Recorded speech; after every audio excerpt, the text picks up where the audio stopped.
Por la señal de la Santa Cruz de nuestros enemigos, líbranos, Señor Dios nuestro. En el nombre del Padre, y del Hijo, y del Espíritu Santo. Amén. Ven, Espíritu Santo, y llena los corazones de tus fieles, y enciende en ellos el fuego de tu amor. Envía, Señor, tu Espíritu, y todo será creado, y se renovará la faz de la tierra. Oremos. Oh Dios, que has iluminado los corazones de tus fieles con la luz de tu Espíritu Santo, concédenos que por este mismo Espíritu aprendamos a obrar rectamente siempre y gocemos la dulzura del bien y sus divinos consuelos por Jesucristo nuestro Señor. Amén.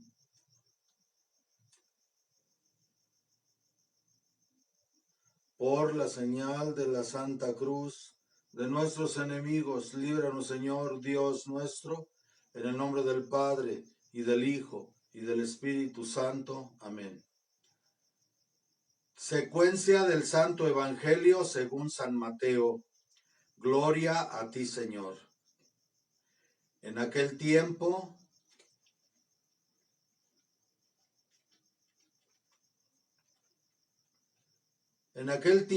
vino Jesús a la región de Cesarea de Filipo y preguntó a sus discípulos: ¿Quién dicen las gentes que es el Hijo del Hombre?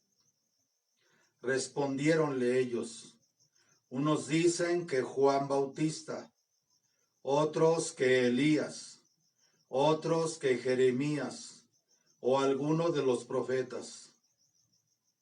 Díjoles Jesús: ¿y vosotros quién decís que soy?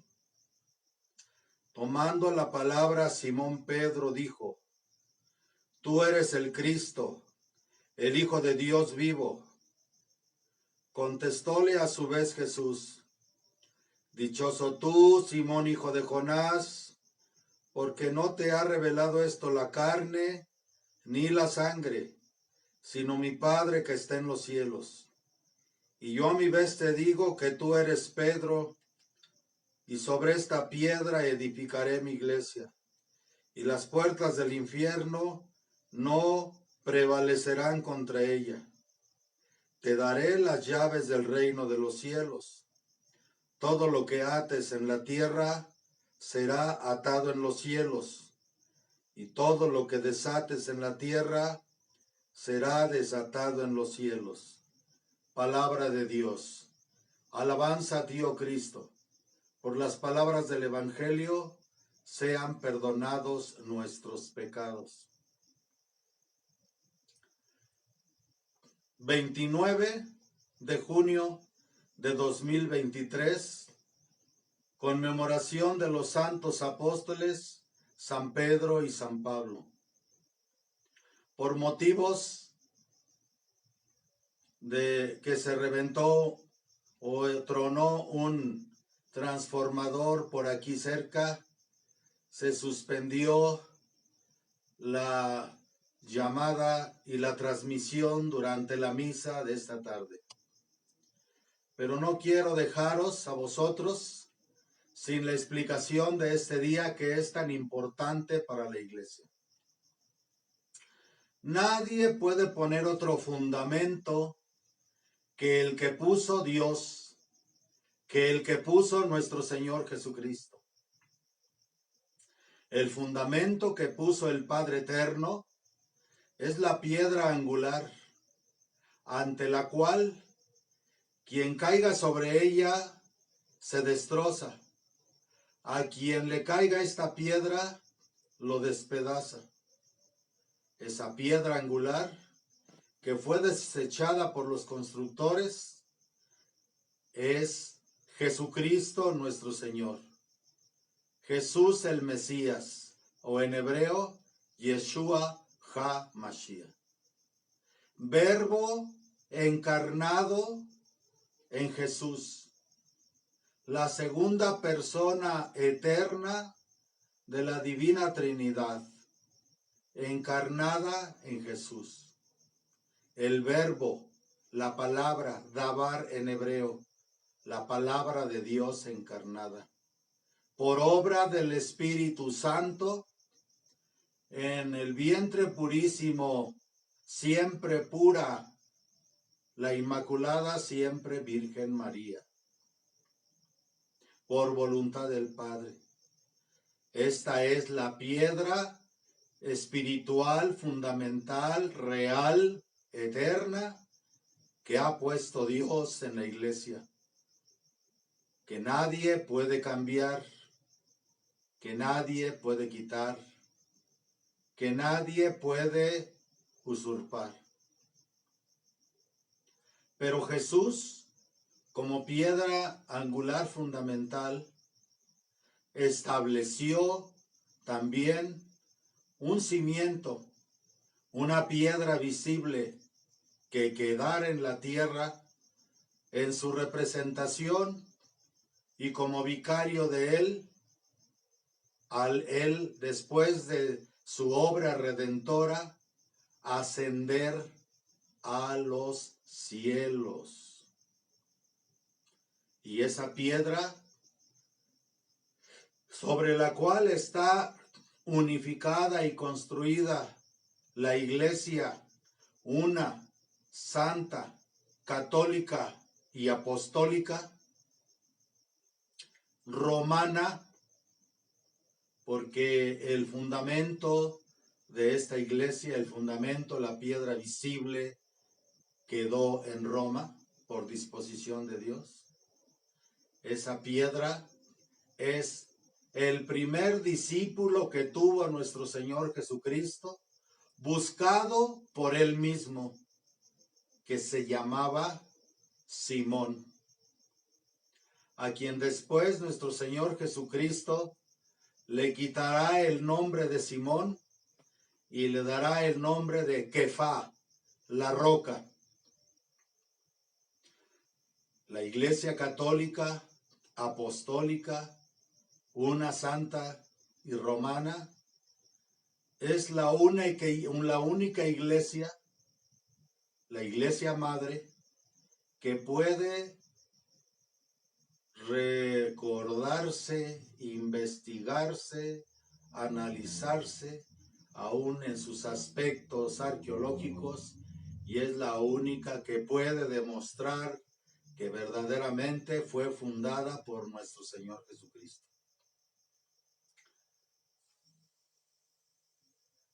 Tenemos en el Evangelio partes muy notorias que indican como una verdad clara que Simón fue elegido por nuestro Señor Jesucristo para que fuera la piedra visible de su iglesia junto con los otros 11 apóstoles.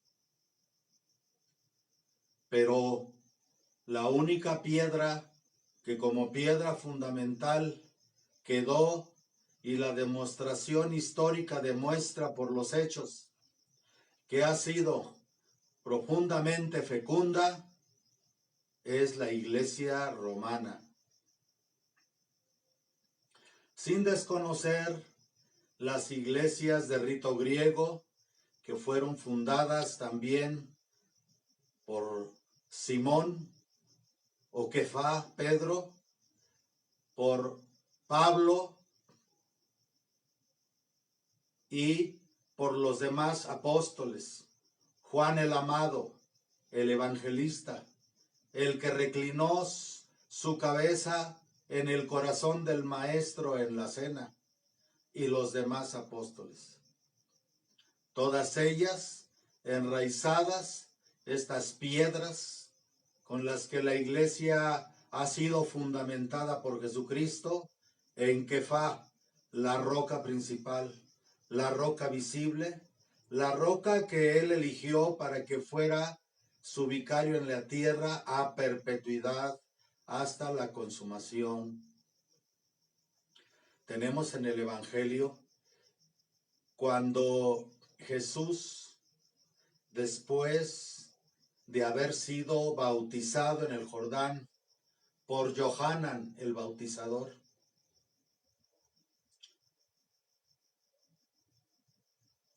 que es algo muy importante, lo dije el día de San Juan Bautista.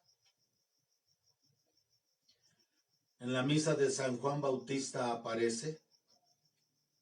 Busquen la misa en el canal, porque parece que por equivocación mía la puse solo a 30 días y ya no se ha podido mover para que quede para siempre.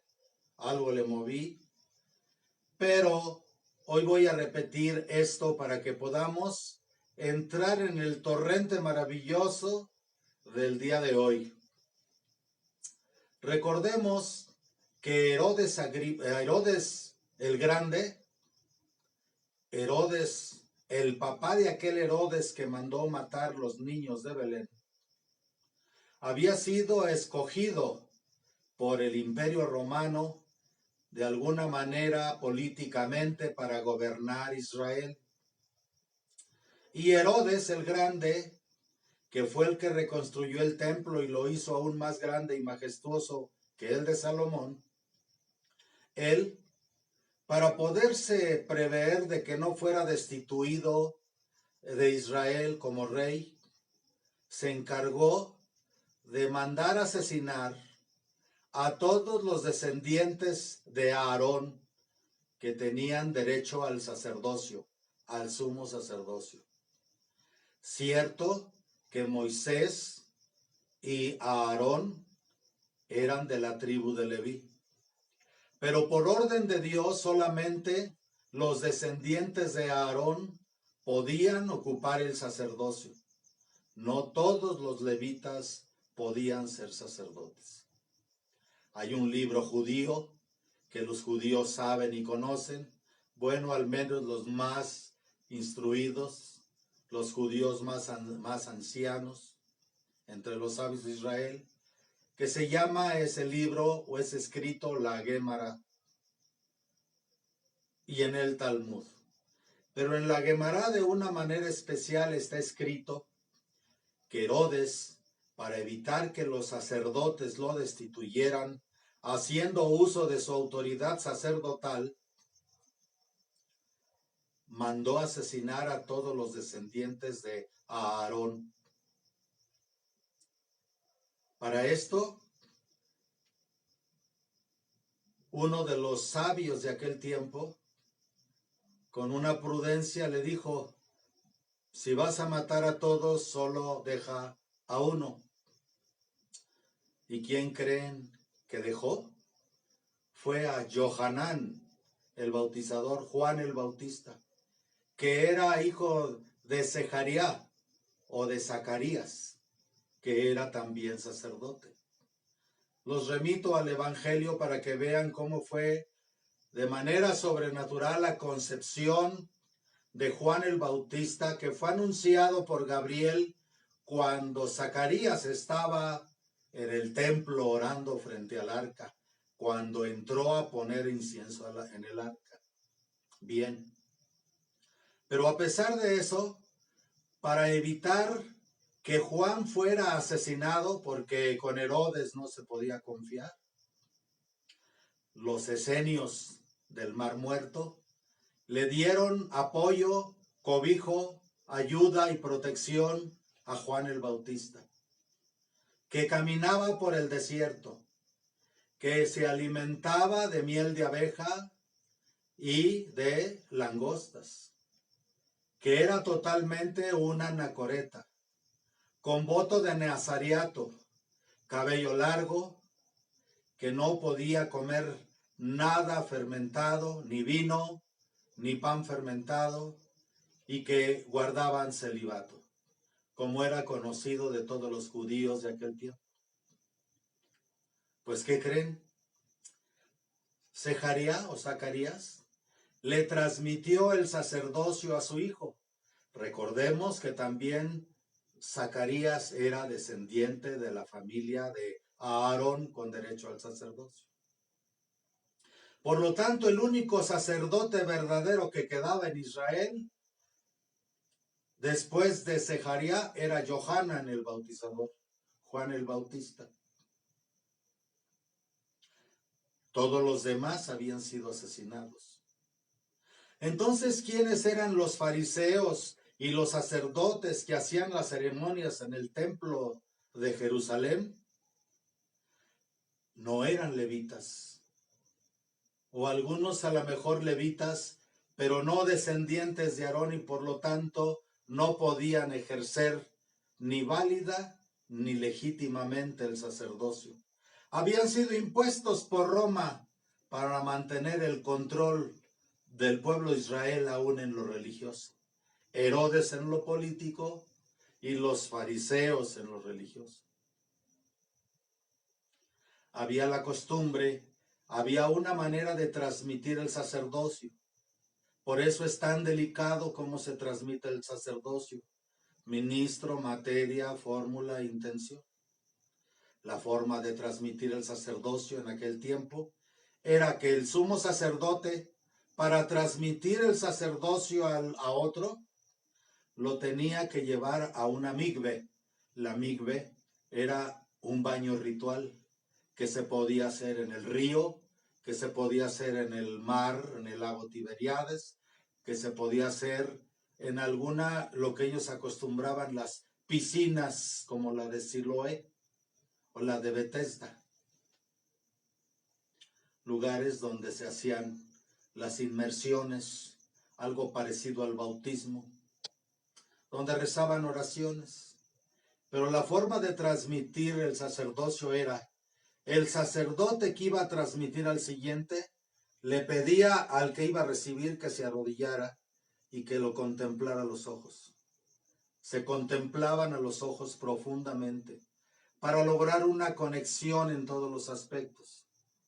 Y luego el sumo sacerdote se acercaba al oído del futuro sacerdote, al oído derecho, y ahí le susurraba solamente para aquel que estaba siendo ordenado el nombre del Eterno, las 4 letras del nombre del Eterno, Yud Hei Bat Hei.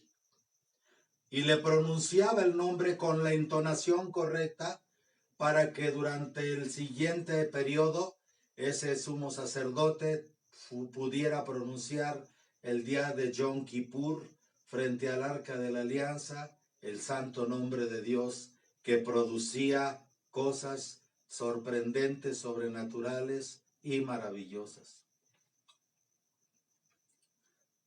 Pues, ¿qué creen? Zacarías así le transmitió el poder sacerdotal a Juan. Después de haberle susurrado al oído, el sacerdote saliente sumergía en las aguas de la migbe al que ya había recibido la transmisión. Solo faltaba la comprobación divina de si había sido aceptado o no. Si no había sido aceptado, si no se daba la señal, tenían que llamar a otro descendiente de Aarón. Entonces, la señal era que cuando salían de la migbe, cuando salían del agua, siempre aparecía Yoná, una paloma. Esa era la señal. Eso está escrito en la Guemará. Eso es una tradición en Israel. Ellos lo sabían. Recordemos en el Evangelio cómo Jesús, cuando va a iniciar su misión, va a las orillas del Jordán a ver a su primo segundo, Johanan, que ya estaba bautizando en el Jordán, el bautismo de penitencia, preparándole el camino a él. Va y se presenta ante él. Juan lo reconoce. No solo reconoce que es su primo, sino por la profecía de la que estaba poseído por el Espíritu de Dios. Johanan veía en Jesús que él era el Mashiach, el prometido en la ley y los profetas. Por eso dice, en medio de vosotros está uno al cual yo no soy digno de desatar la correa de sus sandalias. Se presenta nuestro Señor y Johanan hace el mismo rito con Jesús. Se miran a los ojos, Johanan se acerca al oído derecho de Jesús, de Yeshua, y le pronuncia la palabra sagrada del Eterno. Esto no lo dicen los evangelios, pero está configurado y está consignado en los escritos de la Gemara, que es un libro muy especial para los judíos y que muchos judíos actuales lo saben. Entonces, si ya no había sacerdotes, el sacerdocio pasó de Zecarías o Zacarías a Johanan o Juan el Bautista, y Juan lo transmitió directamente a nuestro Señor Jesucristo, que cuando sale de las aguas, aparece Yoná la paloma sobre de él, y el pueblo solamente oyó un trueno. Algunos vieron la nube que representa la presencia, la Shekinah, la presencia de Dios. Pero para Juan, la confirmación fue cuando escucha la voz del Eterno que dice: este es mi Hijo muy amado, en quien he puesto mis complacencias, escuchadle.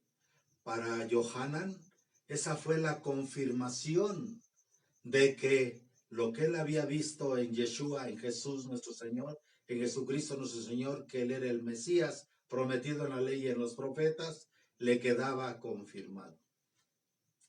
Después de esto, entonces, sabemos perfectamente bien, no se sabe que Jesús nuestro Señor haya ordenado a otros, aunque él era el único y verdadero sacerdote, y no solamente según el sacerdocio de Aarón, porque está escrito en las profecías que cuando el Mashiach, el Mesías, llegara, inclusive poseería el sacerdocio, la plenitud de todo, pero él era sacerdote también según el orden de Melquisedec.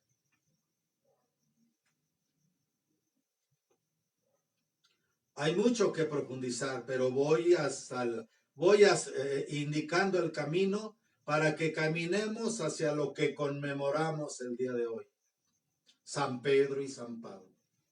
Entonces, toda la autoridad sacerdotal quedó en nuestro Señor Jesucristo. ¿Y qué creen, amados hermanos?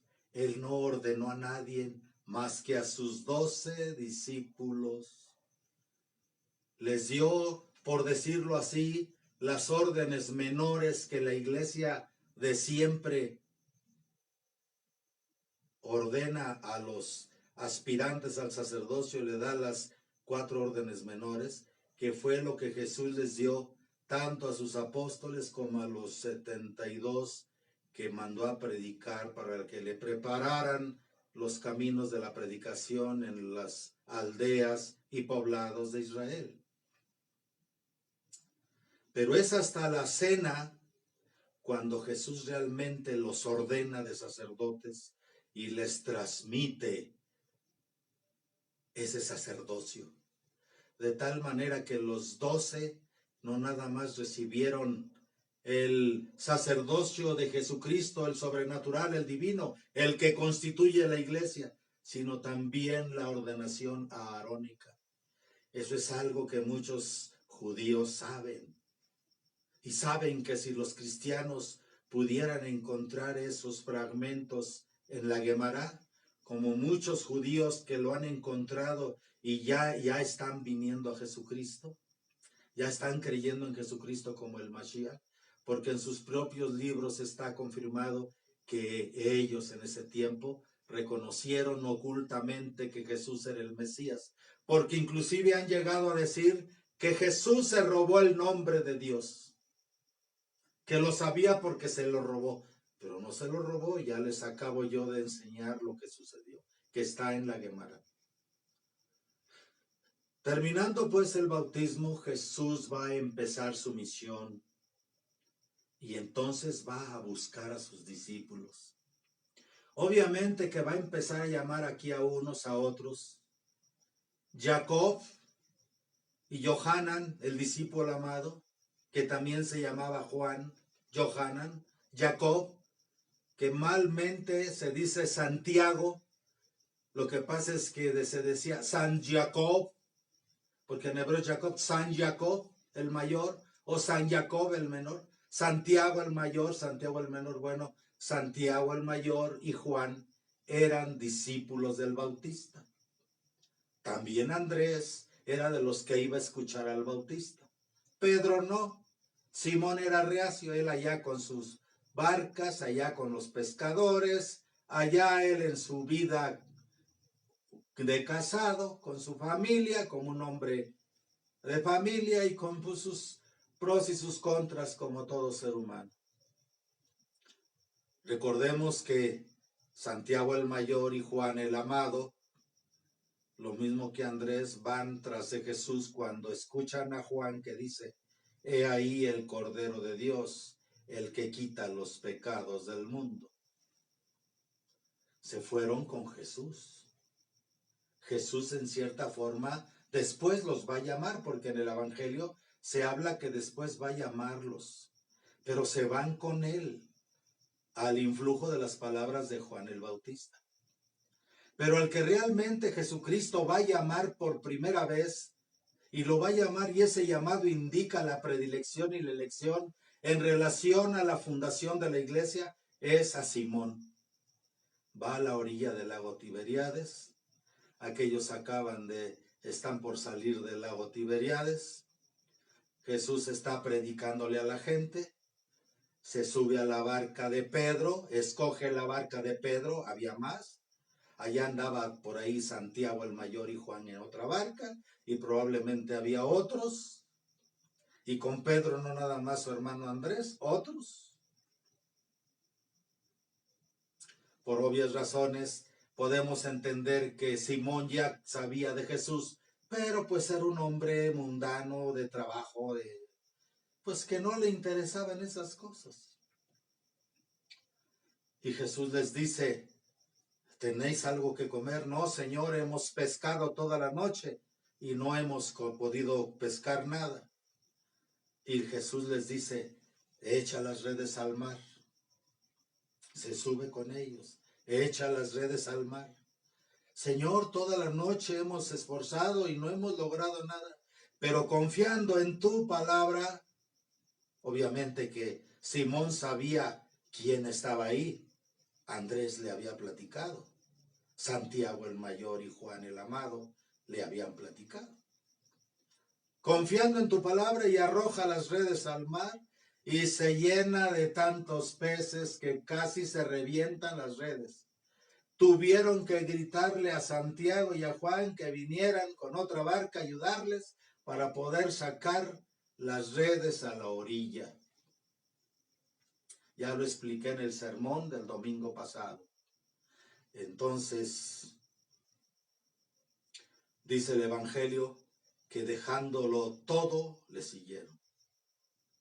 Pero acuérdense que cuando terminó de pescar allá arriba de la barca, al ver aquello, estaban sorprendidos y quizá con mucho temor. ¿Quién es este hombre?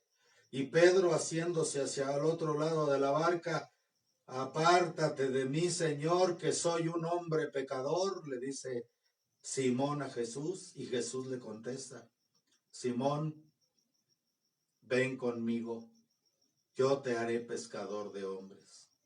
No le dice a Andrés, no le dice a Santiago, no le dice a Johanan. Los llama así, pero al que le dice de una manera específica: ven y sígueme, yo te haré pescador de hombres, ven conmigo, es a Simón. Todavía no le va a cambiar el nombre. Van a pasar muchas cosas. Hasta que, y así es como va a llamar, bueno, Simón Pedro probablemente, pues, si no era totalmente analfabeta, quizás había unas pocas letras, y eso sí, mucho de números para poder hacer negocio con la pesca. Pero pues los sabios, entre ellos los que podían tener letras, era Mateo, quizá Tomás y alguno otro, pero la mayoría de ellos eran Judas Iscariote, obviamente, pero la mayoría de ellos eran quizás analfabetas. No eran hombres dotados. Eran hombres rudos, porque así los escogió él. Rudos y pecadores. Los que sabían eran pecadores, y los que no eran tan pecadores, los que no sabían también eran pecadores a su manera. Hombres rústicos, con sus vicios, con sus tendencias, con sus inclinaciones al mal. Pero algo vio Jesús en ellos que los llamó. Y así vamos a ver cómo a Pedro, de alguna manera especial, lo va a señalar. Lo va a señalar. ¿Verdad? Tenemos en el Evangelio esa predilección de cómo Jesús va a la casa de Pedro, donde él vivía con su mujer, y Jesús va a sanar a su esposa. No se dice esto de ninguno de los 12 apóstoles. Es claro en los Evangelios que había una relación especialísima con Simón, pero todavía no le cambiaba el nombre. Pasaron muchas cosas, los dejó que que escucharan su palabra, que vieran sus milagros, que escucharan las opiniones de la gente, porque es condición esencial para aceptar a Jesucristo, que es un acto de libre albedrío y de libre aceptación de la voluntad y de un reconocimiento del alma de sí. Yo creo en ti, Jesús, y te acepto en mi corazón como mi único, suficiente y verdadero Salvador, con todo lo que esto implica, que es la iglesia. Bien, han pasado muchas cosas, han comido con él, lo han acompañado en las noches en que Jesús oraba y luego se tendía en el campo a dormir, dormían en el campo, dormían en la montaña, en algunas ocasiones quizá en casa de Lázaro, en la casa de Marta cuando llegaban por ahí, en algunos otros lugares quizá les darían hospedaje, pero la mayoría de las veces lo hacían en el campo, en el monte o a la orilla del mar. Entonces, viene el día de hoy con esta misa tan hermosa y viene el Evangelio que nos pone el Espíritu Santo en la iglesia para considerar. En aquel tiempo vino Jesús a la región de Cesarea de Filipo con sus discípulos y preguntó a sus discípulos: ¿quién dicen las gentes que es el Hijo del Hombre? Él se llamaba así, el Hijo del Hombre. Pero ¿quién dicen las gentes que es el Hijo del Hombre? Refiriéndose a sí mismo. Respondiéronle ellos, unos dicen que Juan Bautista, otros que Elías. Obviamente que ya para esta fecha, cuando esto sucede, Johanan el Bautista, Juan Bautista, ya había sido decapitado. Ya había sido decapitado. Unos dicen que Juan Bautista, otros que Elías, otros que Jeremías o alguno de los profetas. No se está hablando aquí de reencarnación, como muchos grupos esotéricos quieren hacerle creer a la gente. No está hablando de esto. En el pueblo hebreo es muy sabido que muchas veces los subsiguientes profetas, o muchos que eran profetas en el pueblo de Israel, hablaban a veces, decían: este habla tan claro como Elías, este habla tan misterioso como Ezequiel, este habla tan fuerte, con tanta energía y con tanto rigor para corregir como Jeremías. Así, en esa forma, muchos consideraban a Jesús como un profeta más que andaba predicando y que estaba de alguna manera impregnado del espíritu de alguno de los antiguos profetas. Díjoles Jesús a los apóstoles: ¿y vosotros quién decís que soy? ¿Y vosotros quién decís que soy? Quiero vuestra opinión personal. No quiero lo que piensan de los otros, no que piensan los demás, o lo que ustedes creen que puede ser según la opinión de los demás. ¿Y vosotros quién decís que soy? Tomando la palabra Simón Pedro, claro, aquí el evangelista pone: Ya Pedro, aunque todavía no le pone el nombre, lo hace para distinguirlo y que se entienda lo que está escrito aquí. Es Mateo el que escribe, que sí sabe pues las letras. Tomando la palabra, Simón Pedro dijo: tú eres el Cristo, el Hijo de Dios vivo. Contestóle a su vez Jesús: bienaventurado tú, Simón, hijo de Jonás, porque no te ha revelado esto la carne ni la sangre. Esto no te lo ha revelado la lógica, ni la razón, ni tu sabiduría humana, ni tu pobrísimo entendimiento.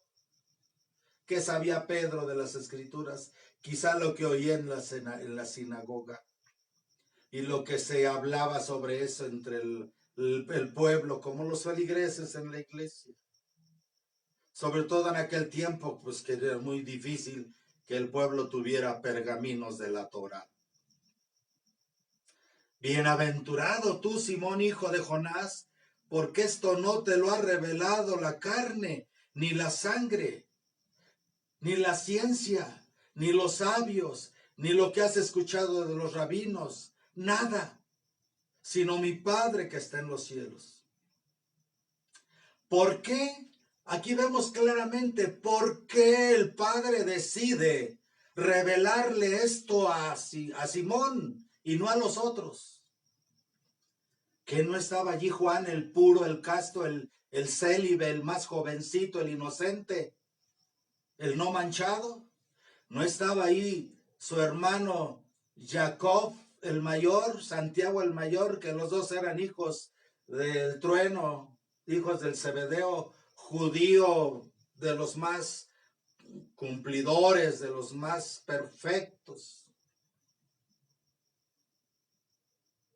¿Por qué el Eterno no le reveló eso a ellos? ¿Por qué se lo revela a Simón? Allí está precisamente. Amados hermanos, en las Escrituras hay verdades explícitas y que contienen dentro de sí insinuaciones de profundas y espirituales verdades implícitas. Profundas y grandiosas verdades implícitas.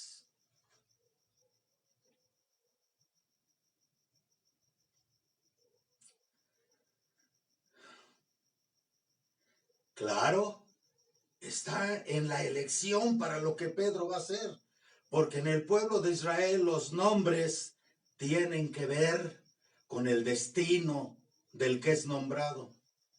Recordemos que Abraham era estéril, no podía tener familia, venía de paganos, de ahí, de los hijos de Noé, obviamente, idólatra.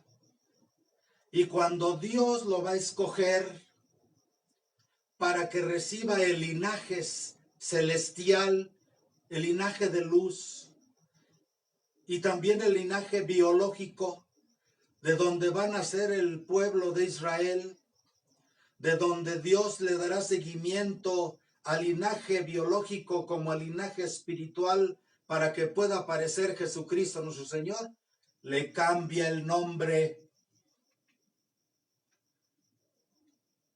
Y de llamarse Abraham, introduce en su nombre la letra Hei, que significa el soplo divino de la vida. Y esto es lo que va a hacer que al cambiarle Dios el nombre de Abraham a Abraham, la Hei va a ser que se vuelva fecundo Abraham y pueda engendrar hijos. Que se vuelva fecundo.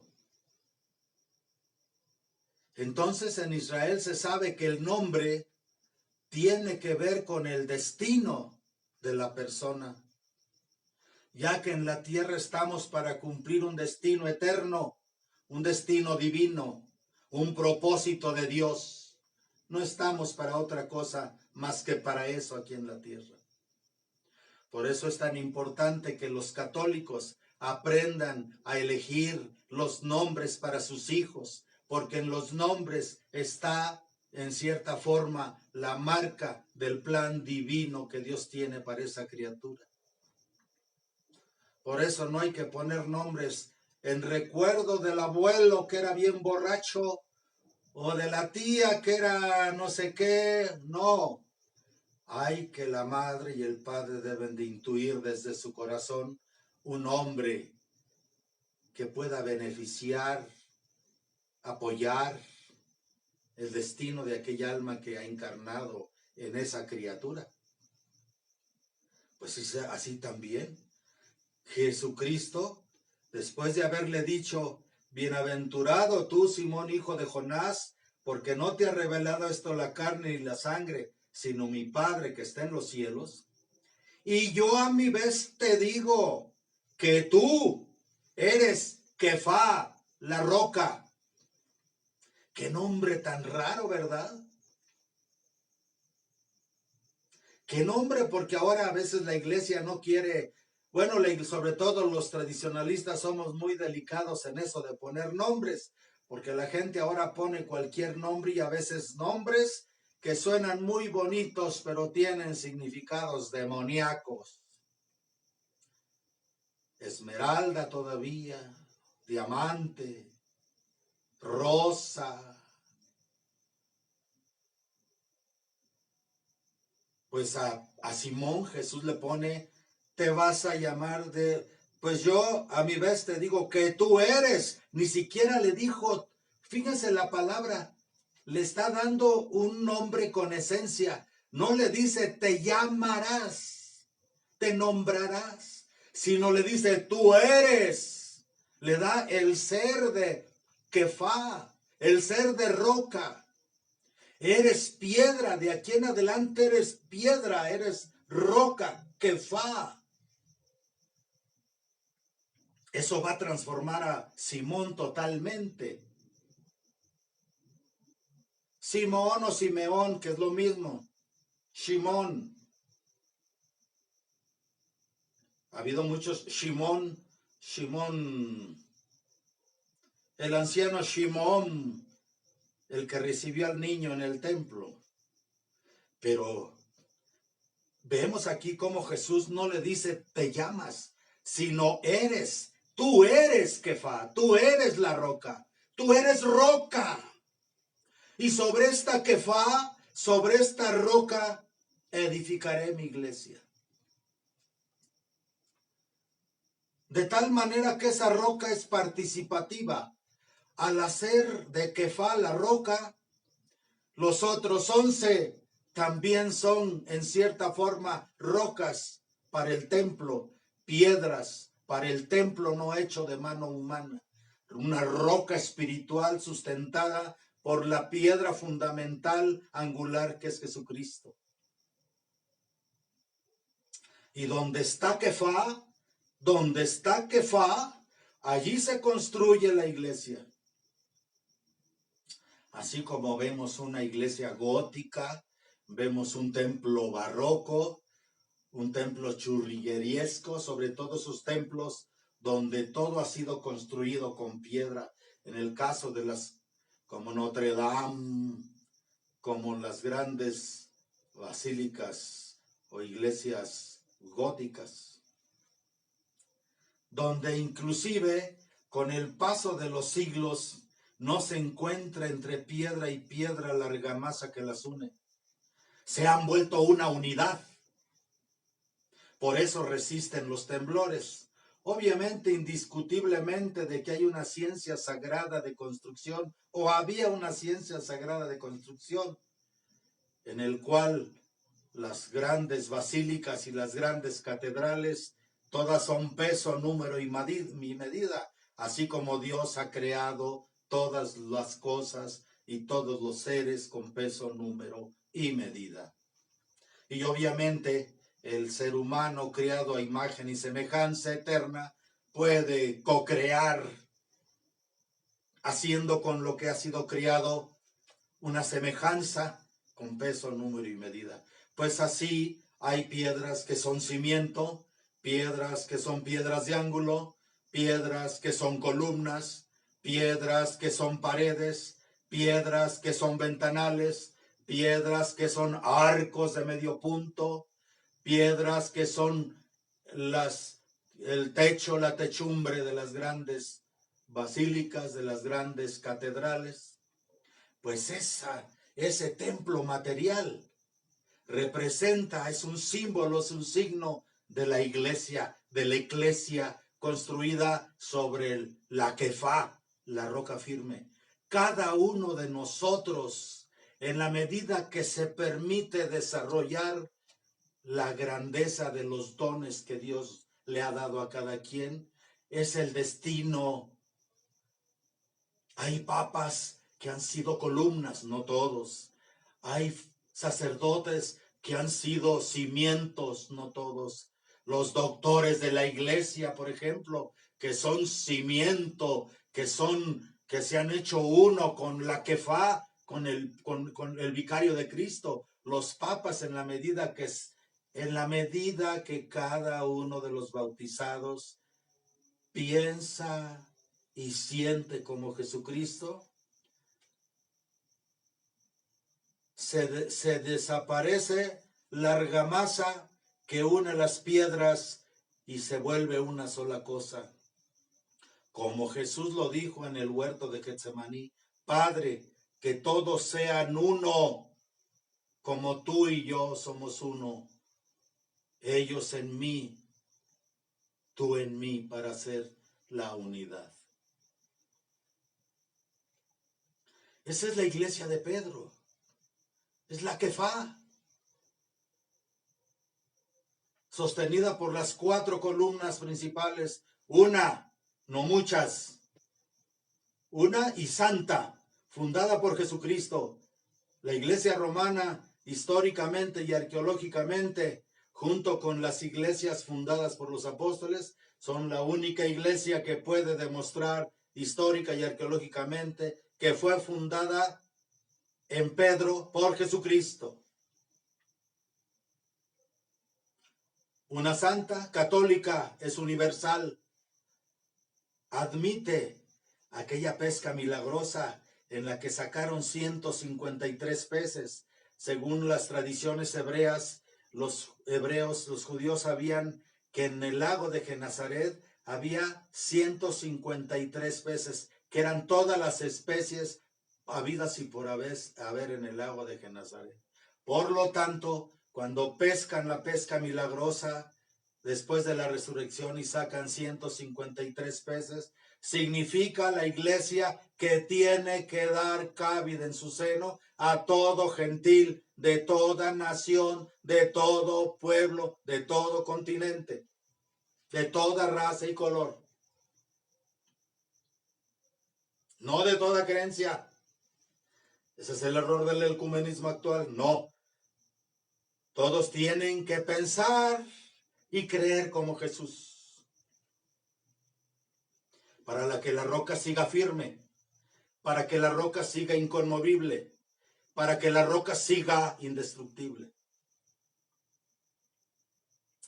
Pero no crean que por el hecho de ser Kefá es infalible.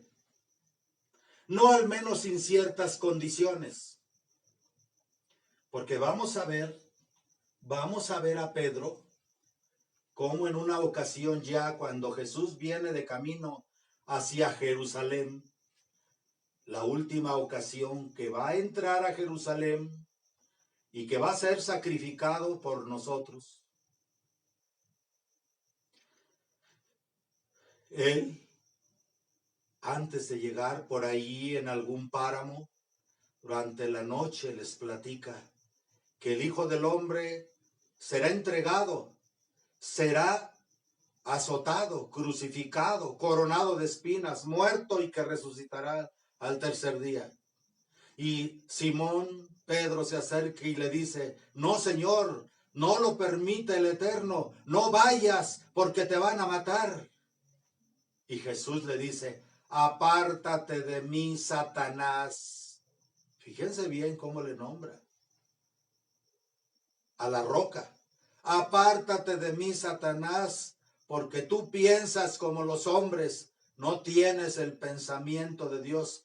Me eres roca de tropiezo, me eres piedra de escándalo. Algunas Biblias traducen así. Me eres escándalo. Apártate de mí, Satanás. Para que la iglesia, para que la roca de Pedro, para que la iglesia de Cristo sea siempre esa roca inamovible, indestructible, no desmoronable y eterna, porque la iglesia como cuerpo místico seguirá en la eternidad para siempre. Debe de pensar como Dios piensa. Debe de pensar como piensa Jesucristo. Debe de sentir como siente Jesucristo. Debe de tener la doctrina plena y total que nos dejó Jesucristo. Si no, la roca pierde su dureza. La roca pierde su firmeza. Como lo estamos viendo en la iglesia actual, que a partir del Concilio Vaticano II, en que ya no se han seguido las doctrinas fielmente de 20 siglos, esta piedra se está tambaleando, la iglesia está perdiendo feligreses, se están desmoronando las paredes, se están desgajando los muros, se están desmoronando las columnas, han caído los techumbres. Aunque no lo parezca, aunque no lo parezca.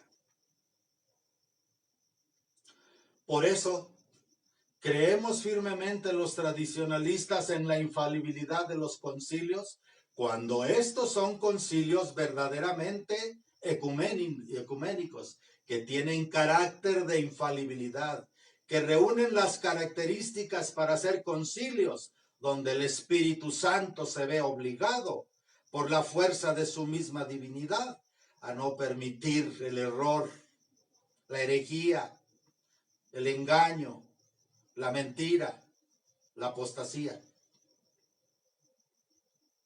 Y asimismo, aceptamos a los papas. El papa tiene infalibilidad cuando va a hablar o va a escribir una encíclica y dice, lo voy a hacer como vicario de Cristo. Pero si ya Bergoglio dijo que no quiere que se le reconozca como papa, no quiere que se le llame sumo pontífice, pero ya Pablo VI había renunciado al gran símbolo de la infalibilidad papal, como fue la tiara, que fue rifada y que, por cierto, se la ganaron los judíos. Para el que tenga oídos para entender, que entienda, y ojos para ver, que mire.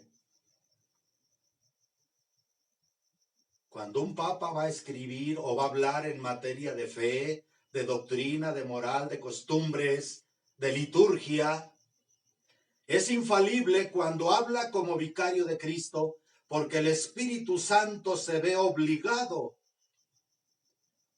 por su misma divinidad a no permitir que ese papa diga doctrina contraria a lo que Jesús nuestro Señor nos dejó, a lo de 20 siglos. No puede un concilio entrar en contradicción con otros anteriores. No puede un papa entrar en contradicción con otros anteriores, que aunque hubo malos papas, bien elegidos, pero malos papas, y es cierto que hay papas en el infierno, aunque hayan sido elegidos por el Espíritu Santo, esos papas, aunque llevaban una vida nefanda, algunos de ellos, jamás se atrevieron a tocar el depósito de la fe. Por eso, aunque ellos en su vida personal quizá no lograron la salvación, quedó incólume la gracia y el poder y el linaje que viene desde Jesucristo y los apóstoles hasta la actualidad. Por eso se estableció una forma especial de consagrar diáconos, presbíteros, episcopos Y mientras se ha mantenido esas fórmulas de ordenación y la intención de ministro, materia, fórmula, intención, la gracia de Dios pasa a través y el linaje llega.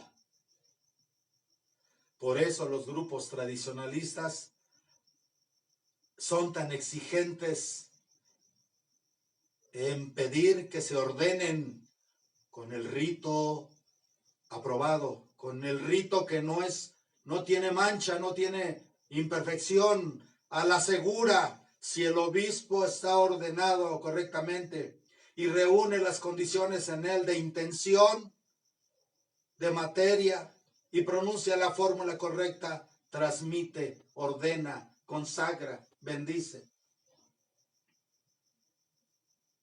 Eso es lo que ha venido cerrándose como una cadena de acero, de concilio en concilio y del papa en papa, hasta el tiempo de Juan 23, que se empezaron a notar cambios en las ideas, cambios en la interpretación de la doctrina, cambios en la liturgia, que han llevado a esta situación actual de una iglesia que quienes la contemplan desde afuera porque no conocen estas doctrinas y estas enseñanzas, dudan si realmente será la iglesia de Cristo. Ya seguirá siendo. Seguirá siendo la iglesia de Cristo. Obviamente el Concilio Vaticano II fue un concilio pastoral. Se dijo que era solamente de adaptación, que no se iban a tocar cosas doctrinales, y se tocaron, se dejaron, empezaron con tantas ambigüedades, entendimientos en doble sentido y ambiguos, que ha desembocado en este desorden doctrinal, en este desorden litúrgico, en este desorden general que está causando el deterioro de la iglesia. Por más que se le quiera tapar el ojo al macho, como en México, que sabemos que casi ya un 50% de los mexicanos se han vuelto de otras denominaciones religiosas, si no es que herejes, apóstatas. Así son las cosas, amados hermanos.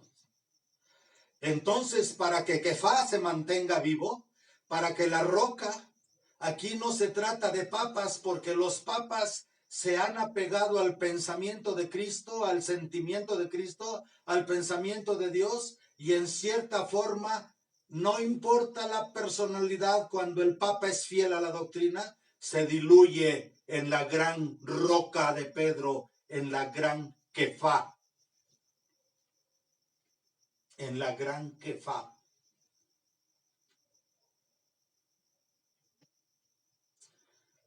Pedro fue preparado por el Señor.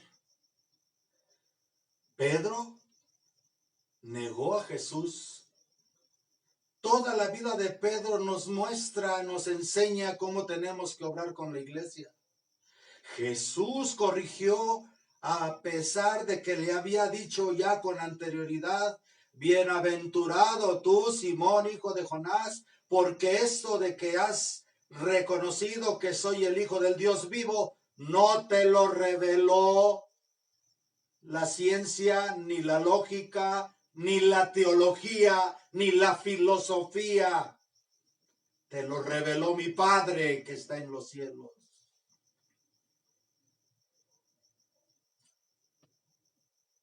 Por eso te digo que tú eres roca, Kefá, eres Pedro. No te llamas, eres. Y sobre eso que eres, que es la fe de que soy el Hijo de Dios vivo, voy a construir mi iglesia. Por eso podría yo decir para todos nosotros que hay una palabra que sería la tónica de la iglesia católica, fiel a la doctrina de 20 siglos.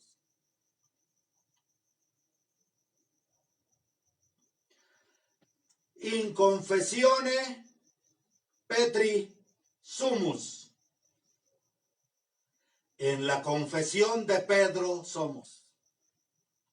Un católico confiesa su fe como la confesó Pedro. Los apóstoles confesaron su fe como la confesó Pedro, que fue la Dalit, la cabeza, la guía, la roca fundamental, donde las demás piedras se pusieron para la construcción de este templo que no está hecho por las manos humanas, que es la iglesia. Los bautizados, cada alma al ser bautizada se convierte en roca, en piedra de esa iglesia, que al unirse a ese cuerpo místico de Cristo, esa iglesia, se diluyen las junturas y se vuelve una sola cosa con Cristo. Así debería de ser hasta la consumación de los siglos. Así quedó establecido. Así se ha enseñado. Porque esta es la verdad. Indudablemente, algo está pasando. Y si algo está pasando, y si desde Roma nos han enseñado ahora cosas que no son la doctrina de 20 siglos, eso no se puede tomar como infalible. Así venga de la cabeza de la iglesia, que puede ser falible, si no reúne las condiciones de apegarse a inconfessione Petri sumus, que no se apega a la confesión de Pedro. Estamos en la confesión de Pedro. Por eso los grupos tradicionalistas se apegan, se agarran, se aferran con todo su ser a esto, inconfessione Petri sumus. Estamos en la confesión de Pedro. Estamos en la confesión de Pedro. Inconfessione Petri sumus. Los papas pueden fallar, claro. Lo tenemos en la Escritura. Cuando en alguna ocasión está Pedro por allá en Antioquía, por esa zona, cerca de Pablo, y llegan los de Santiago, lo dice el Evangelio, llegan los de Santiago. Ya había muerto Santiago Mayor. Acuérdense que Santiago Mayor fue decapitado días antes de que Pedro fuera llevado preso a la cárcel en Jerusalén, y que un ángel lo sacó debido a que la iglesia, el pueblo, los creyentes oraban día y noche. Estaban orando de día y de noche, sin interrupción, dice el libro de los Hechos. Y fue sacado por el ángel. Y realmente el que abrió las puertas de la fe a los gentiles, a los pueblos y a las naciones, fue Pedro, como cabeza de la iglesia. No fue Pablo, fue Pedro. ¿Por qué? Pablo había conocido a Jesús en una manifestación, en una teofanía, cuando el divino Jesús resucitado se le aparece y lo tira del caballo en el camino hacia Damasco. Y Pablo queda ciego de sus conocimientos y de sus ojos, porque la sabiduría que ve en Jesús es superior a todo lo que había estudiado con Gamaliel sobre la Torá, a todo el entendimiento y sabiduría que tenía sobre la Torá. Con la visión de Jesús, eso cambió, comprendió otras cosas. Tan es así que fue enviado a Ananías para que le bautizase y le instruyese. Y después Pablo se retiró al desierto 2 años para poder recibir de Jesús, de la inspiración del Espíritu Santo, y después prepararse a abrir la predicación a los gentiles. Pero aunque a él se le llame el apóstol de los gentiles, su misión apostólica de los gentiles está enraizado en la Kefá, en la roca de Pedro. Porque Pedro fue enviado, acuérdense, cuando va allá con el eunuco y con aquel centurión, donde va, donde le muestra el Señor una visión de un lienzo con infinidad de reptiles y animales impuros, y le dice, toma y come, Y Pedro dice, no, pues son animales impuros. La Torah dice, ¿por qué tú llamas impuro lo que yo he dicho que te comas? ¿Por qué lo llamas impuro? Ese es el mensaje para los gentiles. Dios va a purificar a través del bautismo a los gentiles para dejar de ser reptiles y marranos y animales impuros y entrar a la que formar parte de la roca de la iglesia, Bueno, pues estando ahí, San Pedro llega gente de Jerusalén, de la gente del Jacob el Menor, de Santiago el Menor, que se quedó como obispo de Jerusalén después de la muerte de Santiago el Mayor, y que todos los demás apóstoles ya tuvieron que salir a sus respectivas misiones, donde cada quien encontrará una tierra donde serán sembrados como piedras de la iglesia a través del derramamiento de su sangre, muriendo por Cristo de diferentes maneras, todas crueles, todas dolorosas, pero todas gloriosas. De la cual ni el mismo Juan fue eludido, puesto que fue sumergido en un caldero de aceite hirviendo y por protección divina fue preservado y luego desterrado a Patmos, donde en medio de aquello, como era como las Islas Marías, allí los presos lo ayudaban para que él comiera y se dedicaba a la predicación, a la conversión, y ahí recibió el Apocalipsis. Pero aún así sufrió y padeció. Todos fueron sembrados en la tierra con su sangre. Juan no con su sangre, pero sí con su vida, con su ancianidad, con su amor. Pues llegan los de Santiago, y antes de que llegaran los de Santiago, como ya habían quedado en el concilio apostólico, que no se les exigiría la circuncisión a los gentiles, porque son descendientes de Noé, no son descendientes directos del pueblo de Israel, a ellos no había por qué exigirles la circuncisión, ni el cumplimiento de ciertas misbot o cumplimientos de ciertos ritualismos. Con los gentiles, Pedro se comportaba tal y como habían quedado de acuerdo con Pablo en el concilio apostólico. Pero llegaban los de Jerusalén, que eran cristianos, pero judíos, que por ser judíos decían, creemos en Jesús, pero nosotros como judíos y circuncidados, sí seguimos cumpliendo con el Shabbat y con otras ceremonias. Y muchos que eran judíos que estaban con Pedro, cuando llegaron los de Santiago, también se hicieron los disimulados junto con Pedro para dejar allá a los gentiles y venir acá con los de Santiago y practicar todo como si fueran judíos observantes. Pablo se entera de esto y va y lo amonesta. ¿Cómo? Eso es hipocresía. Eso es doblez. ¿Cómo tú? Si quedamos en el concilio, no tienes por qué ocultar eso. ¿Cómo quieres obligar a los que no están sujetos a la circuncisión a que se circunciden?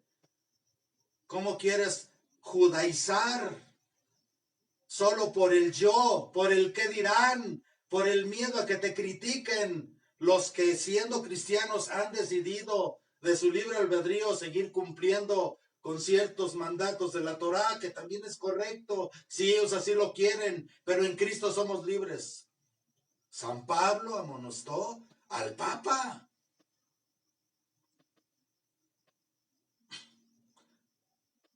Porque no estaba obrando correctamente. No estaba obrando conforme al pensamiento de Dios, sino como al pensamiento de los hombres. Y Pedro indudablemente aceptó la corrección, amados hermanos, porque se acordó de aquella ocasión que en la noche Jesús le dijo: apártate de mí, Satanás, porque eres piedra de tropiezo porque tus pensamientos no son de Dios, son pensamientos de hombres. Por el que dirán. ¿Será por eso que la iglesia actual ha caído en eso? Las reuniones ecuménicas.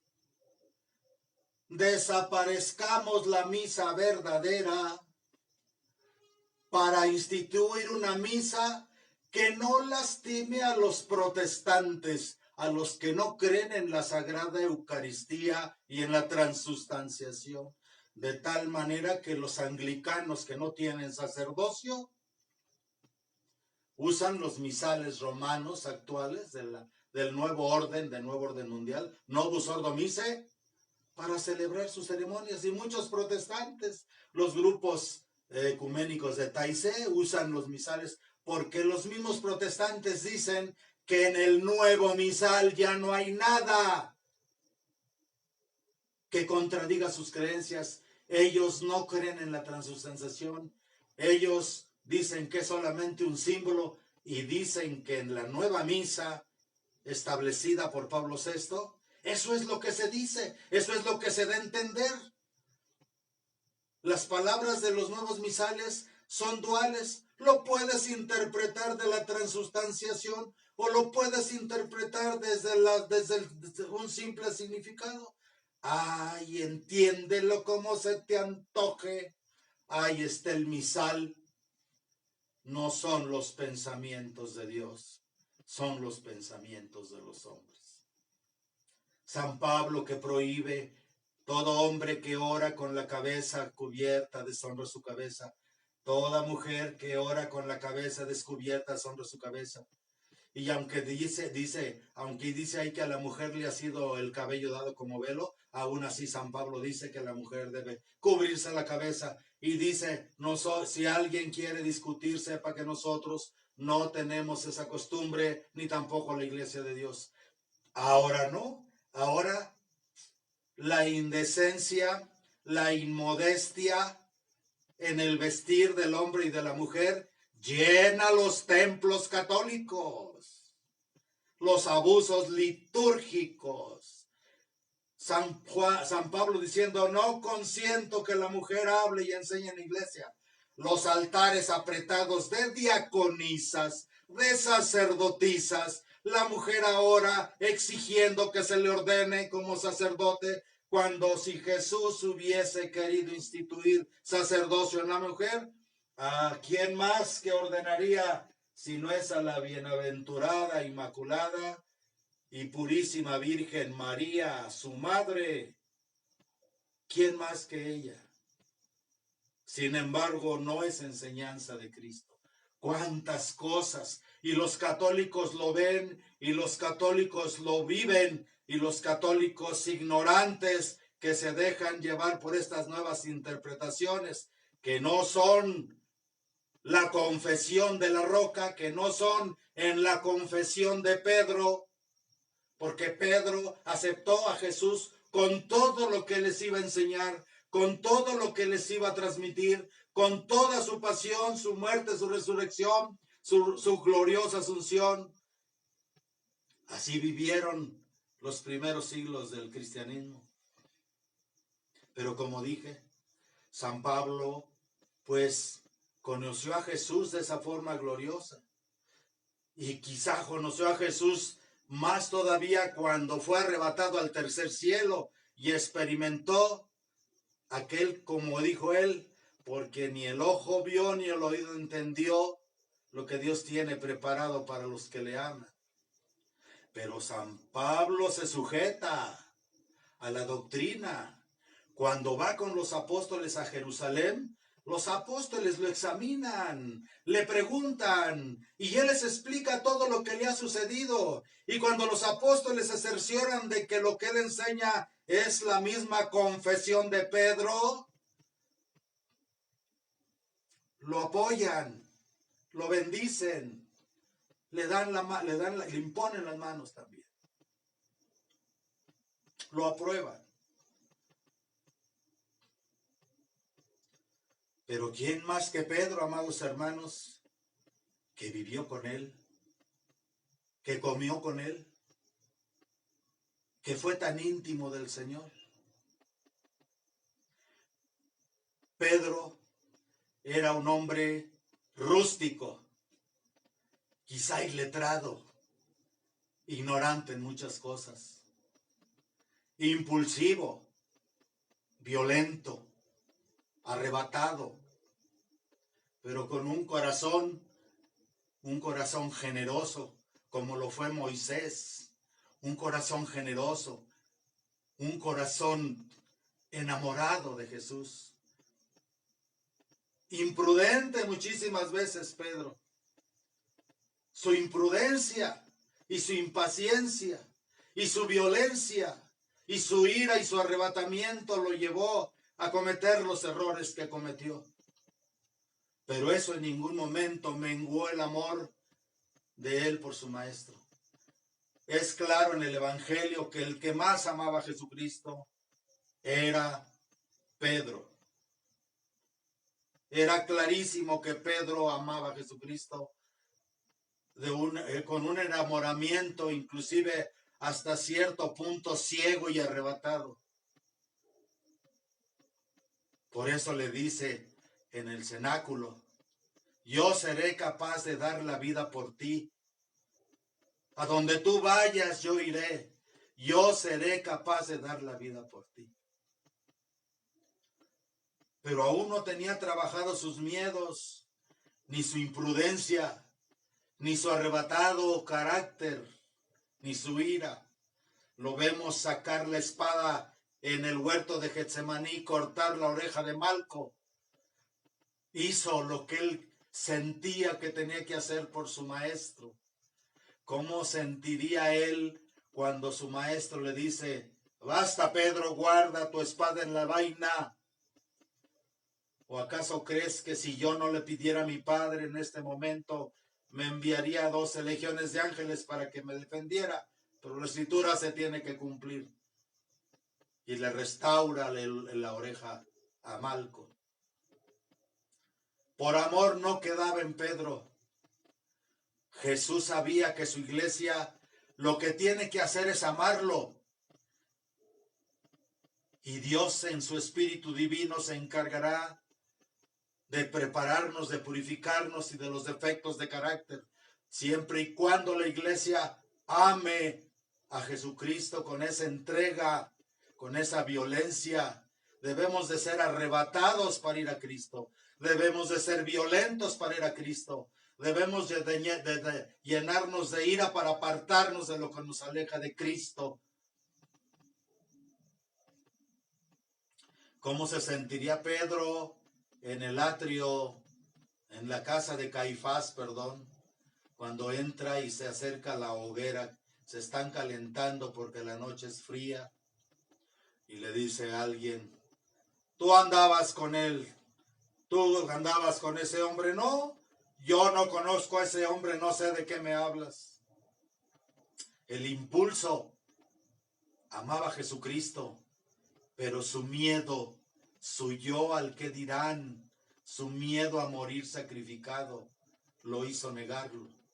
Como su maestro se lo había advertido, diciéndole o dándole a entender: el hombre sin el auxilio divino no puede nada. Por mucha buena voluntad que tenga, inclusive de ir a Dios, si no es por gracia y ayuda divina, nada puede. Vuelve a aparecer otra persona y le dice: sí, tú andabas con él, yo te vi con él en el huerto. Yo no sé de qué me hablas, juro que no sé de qué me hablas, no conozco a ese hombre. Se va acercando a la puerta ya medio esquivo, Kefá, la piedra, se está tambaleando la piedra, pero no deja de amar al maestro. Está ahí porque lo ama. Se arriesgó a entrar ahí porque lo ama. Se arriesgó a entrar ahí porque quiere saber. Le pidió a Johanan, a Juan el Bautista, a Juan el amado, Juan el discípulo amado, que conocía a varios sacerdotes del templo, entre ellos a Nicodemus, que le consiguió la entrada. Y estando en la puerta se le acerca y le dice una criada: tú estabas con él, Hablas como Galileo, tu lengua te delata. Juro por el Eterno que no lo conozco, no sé de qué me hablas. Y en ese momento, preciso según la revelación de los místicos, los soldados del templo van llevando a Cristo hacia el interrogatorio con Anás y Caifás. Y Jesús, dicen los místicos, volteó y miró a Pedro con una mirada de amor, con una mirada de ternura, con una mirada de compasión y con una mirada de fortaleza, que el corazón de Simón Pedro quedó atravesado. En ese momento canta el gallo y se acuerda Pedro. Su impulso le había hecho olvidar lo que su maestro unas horas antes le había dicho en el cenáculo. Hoy, antes de que el gallo cante 2 veces, tú habrás negado 3 veces que me conoces. Y dice claramente el Evangelio que salió a llorar amargamente, lágrimas que nunca pararon, porque su amor era más grande. Su amor por Jesús no le podía hacer olvidar aquellas negaciones. Dice la tradición que Pedro en su ancianidad se le veían aquí los canales que se formaron de tanto llorar. Y dice la tradición que cuando Pedro estaba en Roma, un día como hoy, en que fueron martirizados Pedro y Pablo, días antes, cuando Nerón había incendiado la ciudad de Roma y habiéndoles echado la culpa a los cristianos, cuando sus mismos de la corte lo empezaban a culpar a él porque estaba loco, y él les echó la culpa a los cristianos, que empezaron las redadas de gente. Los cristianos le dijeron a Pedro, vete.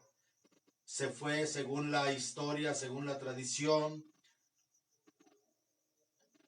con un niño de 12 años llamado Nazario, vete, porque ¿quién nos va a hablar de Jesús como tú nos hablas? Tú eres de los pocos que quedan, ya habían sido martirizados muchos apóstoles. Ya nomás quedaba Pedro, Pablo y Juan. Tú eres el que nos hablas. Tú eres el testimonio que tenemos de Él. Cuando tú hablas, lo sentimos a Él. Cuando tú nos enseñas, lo sentimos a Él. Ya me imagino a Kefá, la roca, Pedro, hablándole a la gente.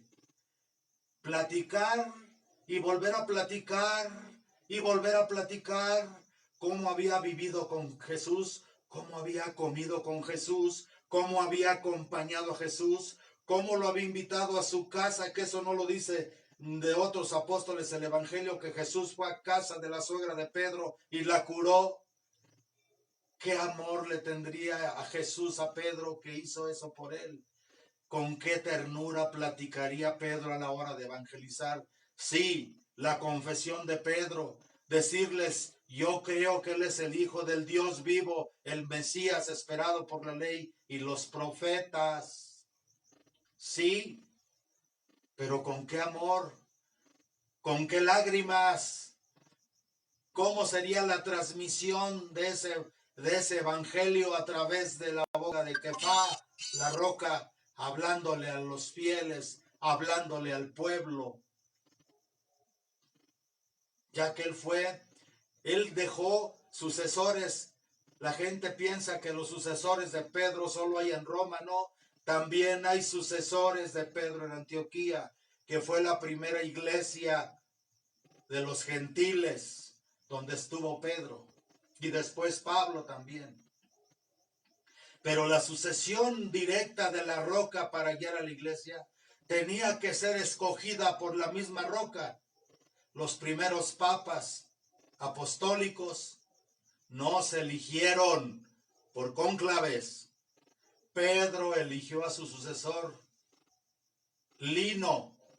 Luego Lino eligió a Cleto. Cleto eligió a Clemente. Duraban poco tiempo, pues estaban en medio de las persecuciones. Los martirios eran continuos, pero el linaje, un linaje vivo, así como el linaje de Abraham, linaje de sangre y linaje de luz entregado por Dios a Abraham para formar el pueblo de Israel, y que todo eso pasó a través de Yohanan el Bautista cuando le transmite el sacerdocio a Jesús, el sacerdocio arónico obviamente, porque como el Mesías tenía que recibir todo lo del pueblo de Israel y del mundo para podernos redimir, así también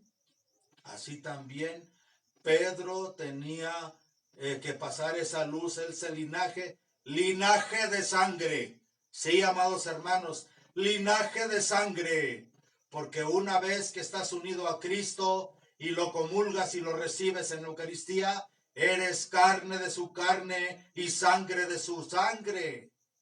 En el vientre de la Madre Iglesia, representada y significada por la bienaventurada e inmaculada siempre Virgen María, Madre del verdadero Dios por quien se vive, Madre de Dios y abogada de pecadores.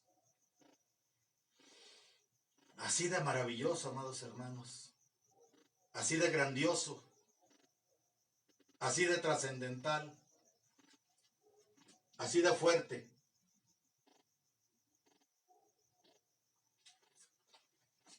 Así de grandioso, así de trascendental y así fuerte. Y de esta manera, sale Pedro por una de las vías,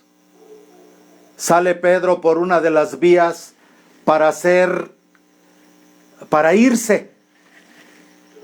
Aquellas vías eran caminos, caminos empedrados, cercados a un lado y a otro por cedros. Y Pedro, al irse alejando de Roma, junto con Nazario, ve en el fondo del camino hacia donde se dirige una luz que viene, una luz que se acerca, una luz brillante, y ve misteriosamente cómo los cedros se inclinan ante esa luz. Y Pedro ve de pronto en medio de esa luz al divino Maestro que viene, cubierto de sangre, con sus llagas, flagelado, con corona de espinas.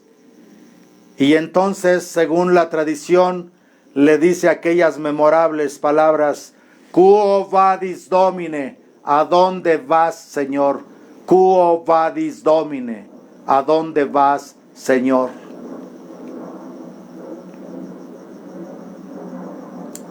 Y allí Jesús le dice: puesto que tú abandonas la ciudad, yo regreso a Roma para ser crucificado. Recordándole otra vez a Pedro: estás pensando como hombre, no estás pensando como Dios. Pedro, al ver eso, regresa a Roma y ya estaba, según la tradición, llegó al circo romano, al Coliseo romano, y estaban a punto de soltar los leones para que devoraran a los cristianos. Y él entró al circo romano y empezó a hablar con aquel sentimiento, con aquel amor, totalmente entregado otra vez a su confesión. Yo creo que es el Hijo del Dios viviente. De ahí lo llevan a las mazmorras de Maqueronte, a las mazmorras ahí de Roma. Pablo ya está preso en otro lado, y un día como hoy, por la tarde, sacan hacia la colina del Vaticano, que había sido un templo donde se daba culto a los dioses y que después será el centro de culto al único y verdadero Dios. Allí llega el pelotón cuando sale de las prisiones mamertinas allí en Roma, un pequeño piquete de soldados. Pues este anciano ya, ¿qué nos puede hacer? Este anciano ya no puede huir, cubierto de cadenas. Había decretado Nerón que fuera crucificado como su maestro.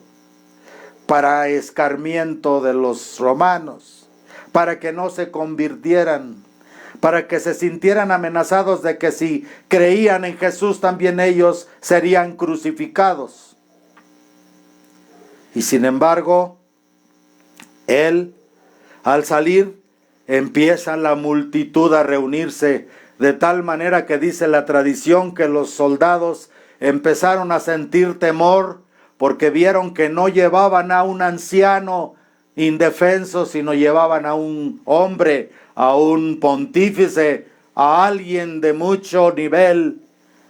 Al llegar al Monte Vaticano, todo aquello rodeado de gente, le indican a Pedro que será crucificado y él se acuerda de aquellas palabras que le dijo a Jesús en la última cena. Señor, yo te seguiré a donde quiera que vayas. Yo daré mi vida por ti. Y veía que en esta ocasión sí se cumplía, pero de una manera perfecta. El Vaticano, un nuevo Calvario, y en la cruz como su maestro. Y él mismo pide ser crucificado de cabeza porque se siente indigno de morir como su maestro. A esas mismas horas, así como Pedro salió por la vía Apia, Pablo salió por la vía Ostia, y en extramuros de Roma, Pablo fue decapitado. En ese momento, allí, la roca fundamental, y Pablo también como roca de la iglesia, ahí son sembradas las piedras para la iglesia. Las dos columnas de la iglesia, las dos, la espiritual, el que tiene las claves, las llaves del reino de los cielos, el amoroso, el sencillo, el arrebatadamente enamorado de su maestro, Pedro, y también el otro amoroso, aquel que había dicho, para mí la vida es Cristo y la muerte una ganancia, el de la espada, el de la profundización de las escrituras, el de las escrituras profundizadas para ver la luz del Mesías, Pablo apóstol. Así es como empieza la iglesia. Así es como fue fundada la iglesia. Y así cada uno de los apóstoles, para cumplir con aquello que había dicho Jesús, en verdad os digo que yo no vendré sin que el resto evangelio sea predicado por todo el mundo. Los apóstoles con su sangre quedan sepultados como piedras en diferentes partes del planeta para que la iglesia se expanda. Pero ellos una sola cosa eran ya con Jesucristo. Es tan hermoso, es tan hermoso. Y para terminar vemos cómo Jesús sabía que su amado Pedro no podría sentir toda la paz ni recobrar la tranquilidad hasta no escuchar de los labios de su maestro su propia misericordia para él. Pues vemos cómo cuando Magdalena va al sepulcro y encuentra a Jesús, le dice Jesús, ve y dile a Pedro y a los demás discípulos que vayan a Galilea y allí los veré. ¿Por qué a Pedro? Podría haber sido otro de los apóstoles. Ahí estamos viendo cómo la verdad eterna de que Pedro es la cabeza de la iglesia, donde se sumergen y se pierden aquellos que se vuelven kefá, que se vuelven piedra, porque son fieles a la verdadera doctrina de Jesucristo, a la de 20 siglos. Cuando hubieron comido, dijo Jesús a Simón Pedro, Simón, hijo de Juan, ¿me amas más que estos? Él le dijo, sí, Señor, tú sabes que te amo. Díjole, apacienta mis corderos. Por segunda vez le dijo, Simón, hijo de Juan, ¿me amas? Pedro le respondió, sí, Señor, tú sabes que te amo. Jesús le dijo, apacienta mis ovejas. Por tercera vez le dijo Simón, hijo de Juan, ¿me amas? Pedro se entristeció de que por tercera vez le preguntase, ¿me amas? Y le dijo, Señor, tú lo sabes todo, tú sabes que te amo. Díjole, apacienta mis ovejas. Eso es lo que significa la tiara del Papa. La autoridad de Jesús, la roca fundamental en la roca visible que fue Pedro, para que tenga autoridad sobre el cuerpo, sobre el alma y sobre el espíritu de la iglesia. Por 3 veces le confirma, tú eres el pastor. ¿Por qué no se los dijo a los demás? Pero ¿por qué se lo dijo a él en medio de los discípulos? Porque los apóstoles lo reconocían como la cabeza, lo reconocían como el elegido. Eso es una verdad que relumbra y a veces enceguece a quien lee los textos del Evangelio. Pero acuérdense que Pedro, la historia de Pedro es la historia de la iglesia. Pedro, Kefá, la roca, al final va a morir crucificado de cabeza. Y vemos la vida de Pedro con etapas de dudas, con etapas de que lo tienen que corregir. Así será la historia del papado. Pero al final la iglesia está de cabeza. A partir del Concilio Vaticano II, la iglesia está de cabeza. Con estas doctrinas duales, ambiguas, que parecen albures, para que cada quien escoja y lo interprete como quiera, que está siendo la pérdida de mucha gente de la fe, que están muchos, ¿de dónde han abrevado los grupos protestantes y no de los católicos? ¿De dónde han abrevado y están abrevando los grupos judaizantes si no es de los católicos? ¿De dónde han abrevado los herejes, los cismáticos, los apóstatas y no es de los católicos, amados hermanos? Solo el que viendo no quiere ver y el que escuchando no quiere entender, allá que con su pan se lo coma. Pero hay una profecía final, al final del Evangelio, sobre esto que está sucediendo. Y aquí es donde vamos a ver la intervención de la Santísima Virgen María, Madre de Dios y abogada de pecadores, en sus diferentes lugares de apariciones. Se volvió Pedro,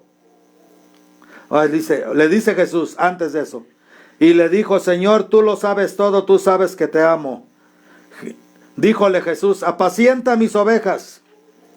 Y le dice Jesús, en verdad te digo, cuando eras joven, tú te ceñías e ibas a donde querías.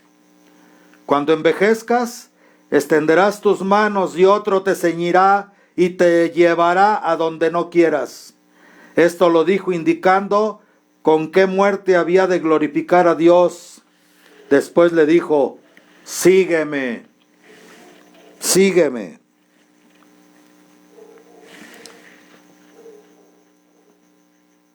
Cuando eras joven, cuando eras fiel, pero es un mensaje para la iglesia, representada por Pedro. Mientras seas fiel, te ceñirás y caminarás donde tú quieras, pero siendo viejo, los últimos tiempos, antes de que la iglesia pase por como el cuerpo de Cristo, por su pasión, por su prueba final, como estamos pasándola. Cuando envejezcas, extenderás tus manos y otro te ceñirá y te llevará a donde no quieras. ¿Será por eso que los últimos papas se ciñen con el cinturón que les ponen los poderosos de la tierra, los gobernantes de la tierra, los dirigentes de las sociedades de la tierra, los dirigentes de otras religiones de la tierra? ¿Será? Y que por eso la iglesia ya no camina en la rectitud de su maestro, sino camina por donde se le indica, aceptando doctrinas e ideologías que van en contra de las mismas sagradas escrituras, como le estamos viendo en relación a la pureza, a la moral, a las costumbres, a los ritos y a la evangelización de los pueblos, donde ahora la iglesia ya no tiene que hacer proselitismo, porque así se le ha ordenado desde el Vaticano. Contrario a lo que Jesús dijo, vayan por todo el mundo y gánense las gentes. Denles la buena nueva y bautícenlos en el nombre del Padre y del Hijo y del Espíritu Santo. El que crea y se bautice se salvará, y el que no crea se condenará. Vean en internet, hay cantidad de manifestaciones de pastores evangélicos, de grupos de gente que se ha salido de sectas y de otras religiones, que la Virgen misma se les ha aparecido a esos pastores que rompían las sagradas imágenes. Está habiendo muchas conversiones, porque ya ahora la Virgen Santísima es la que tiene que hacer eso. Pero al aparecerse la Virgen a los pastores, les ha dicho que vengan a ella, que vengan a Jesucristo, que ella es la madre de Jesucristo. Se están convirtiendo, hay cantidad de pastores evangélicos y de otras denominaciones que la Virgen los está trayendo a la iglesia, no por una reunión ecuménica, no porque todos los caminos llevan a Dios, no porque todas las religiones salvan. Ella con su testimonio, con su amor, y se les manifiesta y les dice: yo soy la madre de Jesús. A mí mi Padre me llama la bendita, y yo a Jesús le llamo mi hijo. Y transmite de tal manera la Santísima Virgen María, que en ese momento la luz del Espíritu Santo ha iluminado a estas personas y caen en la cuenta de que la Iglesia Católica Apostólica Romana es la única y verdadera Iglesia de Jesucristo. No es a través de reuniones ecuménicas. ¿Será por eso que las apariciones marianas están siendo negadas a toda costa? ¿Qué empeño en destruir el santo sacrificio de la misa? ¿Qué empeño en prohibir el culto verdadero a Dios? ¿Será que ya lo habíamos visto con María Giuliani y otros profetas anteriores, místicos, que anunciaron, confirmando y reforzando que el sacrificio perpetuo sería suspendido y sería entronizado en el lugar santo la abominación desoladora? ¿Será por eso que miles de sacerdotes después del Concilio Vaticano II, cuando fueron obligados por coacción moral, cuando la obediencia se transformó en una cárcel, cuando la obediencia se transformó en una inquisición, que o celebraban la misa nueva o se salían de sus iglesias? Y lo mismo para los obispos. Ahí tenemos a Monseñor Lefebvre y tenemos a Monseñor Tug y a otros que fueron firmes en sostenerse en la confesión de Pedro. In confessione Petri sumus, porque somos en la confesión de Pedro. Somos en la confesión de Pedro. Y ahora se nos habla a los tradicionalistas de retrógrados, desobedientes, que estamos fuera de la iglesia. Y muchos obispos, cardenales católicos modernos se están dando cuenta de esto. Y muchos católicos están queriendo que las palabras de la Virgen resuenen por el mundo. Que se tome en cuenta la Salet, Garabandal, Fátima, Lourdes, Akita y otros lugares donde ella se ha aparecido. Y ha dado estos avisos que ya habían sido dados por Vicente Ferrer, por Nilo, por San Nilo, por otros santos, donde se previno que iban los ritos de del verdadero culto a Dios, iban a ser sustituidos por cultos heréticos, profanos, inválidos. Abramos los ojos, amados hermanos. Fiesta de San Pedro y San Pablo. Tenemos que tomar conciencia de esto. Tenemos que tomar conciencia de esto. Los templos atestados de modas indecentes, más todos los escándalos, que por esos cambios doctrinales no hay gracia, y el demonio está arrasando con sacerdotes, está arrasando con cardenales, está arrasando con la iglesia. La famosa renovación en el Espíritu Santo. ¿Cómo es posible? ¿Creen ustedes que Dios va a distinguir? Y a unos sí les da el Espíritu Santo y a otros no. Puros engaños, amados hermanos. Abran sus ojos. Dentro de eso hay muchos obispos, sacerdotes y católicos modernos que están tratando de reorganizarse para la misa tridentina y están pasando por lo que todos los tradicionalistas que nos dicen que somos separados, que no estamos con la iglesia porque dizque no obedecemos a la cabeza. Cuando la cabeza anda loca, no podemos obedecer. Nos tenemos que concentrar en el corazón. Los modernistas que están tratando de retornar o de conservar en algo la tradición, cardenales, obispos y fieles, están pasando por lo que ya pasamos todos los tradicionalistas años, fines de los 60s, 70s y principios de los 80s. Así están las cosas. Pero aquí hay una profecía final.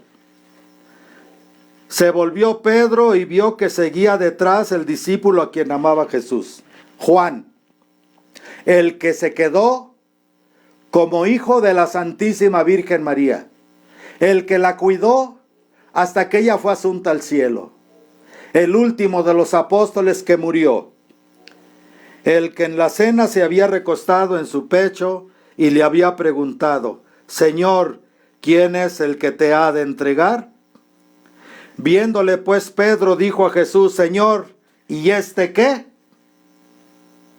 Jesús le dijo: si yo quisiera que éste permaneciese hasta que yo venga, ¿a ti qué? Tú sígueme. Se divulgó entre los hermanos la voz de que aquel discípulo no moriría. Mas no dijo Jesús que no moriría, sino: si yo quisiera que éste permaneciese hasta que venga, ¿a ti qué? Ese permanecer se refiere a la fe. Juan es el de los secretos del corazón del Maestro. Juan en alguna forma representa, por ser el hijo de los apóstoles, el que la cuidó a la Santísima Virgen María, el que también yo me puedo imaginar, pero no soy capaz de que mi mente llegue a entender la hermosura que sería para Juan el amado convivir con nuestra Madre Santísima y platicar y recordar y platicar, y que la Santísima Virgen le revelara tantos misterios, tantos secretos, tantas ternuras de su corazón de madre, de la Madre de Jesucristo, nuestro Señor, y Madre de la Iglesia, porque ella al pie de la cruz se transformó en Madre nuestra, Madre, heredera, abogada y corredentora de la humanidad, que es el dogma que tenemos que reconocer, el dogma de que es corredentora de la humanidad. Estas palabras ya las hablábamos allá con la Santísima Virgen María del Rosario, Madre de Dios y Madre nuestra en Nueva Jerusalén, cuando ella le decía a mamá Salomé doña Gavina: yo soy madre de todos los hombres, yo soy heredera de la humanidad y le tengo que entregar a mi hijo las cuentas de la humanidad que él me entregó al pie de la cruz, tanto de la iglesia como de los demás. Yo soy madre, heredera, abogada de todos los pecadores y corredentora, porque en el sufrimiento yo era una con mi hijo, porque en el dolor yo era una con mi hijo, porque en la intención del sacrificio de mi hijo yo era una con mi hijo, porque en la voluntad de mi hijo de cumplir la voluntad del Padre, mi voluntad estaba entretejida entre la voluntad de mi hijo.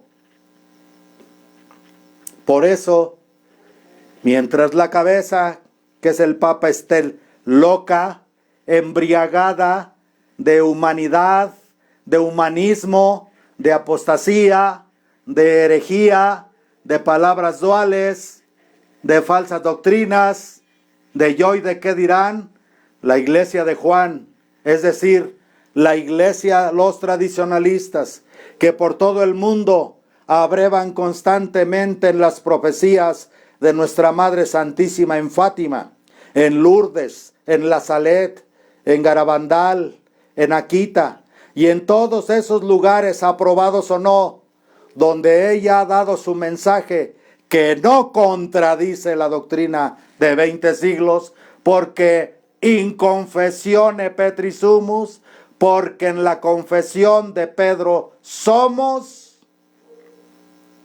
Esa es la iglesia de Juan.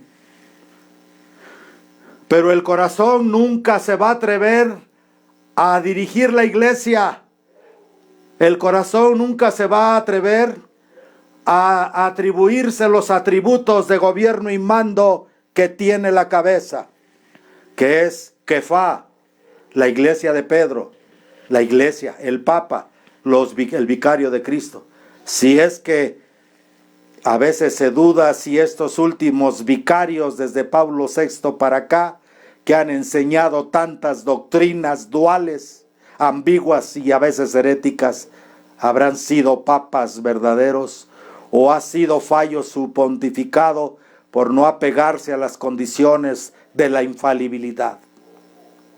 Pero lo cierto es que la iglesia de Juan son todos aquellos que se mantienen en los secretos del corazón de Dios, que es la tradición apostólica, sustentada por la iglesia de Pedro, Kefá, en la confesión de Pedro somos. Pidamos pues a nuestra Madre Santísima, la bienaventurada siempre e inmaculada María, Madre de Dios y Madre nuestra, que nos conceda la gracia de perseverar, que envuelva, cubra y arrope con su manto a los obispos que son fieles, a los sacerdotes que son fieles, a los religiosos, minoristas, diáconos o feligreses que son fieles, ya que de alguna manera será ella, en el triunfo de su inmaculado corazón, la que resuelva esta situación mundial. Y aunque parece que los grupos tradicionalistas estamos separados en apariencia, todos estamos in confessione Petri sumus, en la confesión de Pedro somos.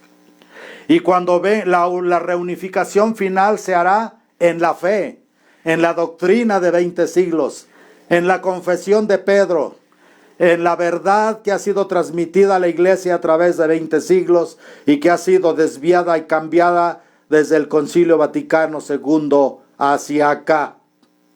Y todos los lugares de apariciones que han sido interferidos por Satán a través de falsos videntes, muchos lugares de apariciones que no voy a nombrar muchos, pero entre ellos Palmar de Troya, que en su origen fue verdadero pero después se desvió, como la Virgen misma lo dijo en Nueva Jerusalén, o la misma Nueva Jerusalén, que después de la muerte de doña Gavina se aceptaron los falsos videntes, los falsos profetas que han causado tanto dolor y sufrimiento. Pero allí en Nueva Jerusalén hay uno escogido por nuestra Madre, que recibió el nombre religioso directo de la Virgen de Santiago el Mayor, Monseñor Santiago el Mayor, sus sacerdotes y su feligresía, que son los que se mantienen fieles al mensaje de la Santísima Virgen María, del Rosario, Madre de Dios y Abogada de Pecadores, que en sus primeros 8 años de mensajes y únicos mensajes, nunca se contradijo con la doctrina de 20 siglos, como tantas herejías y tantas mentiras y tantos satanismos que han sido introducidos por los nuevos videntes en Nueva Jerusalén. Pero la unión final la tendrá que hacer nuestra Madre Santísima.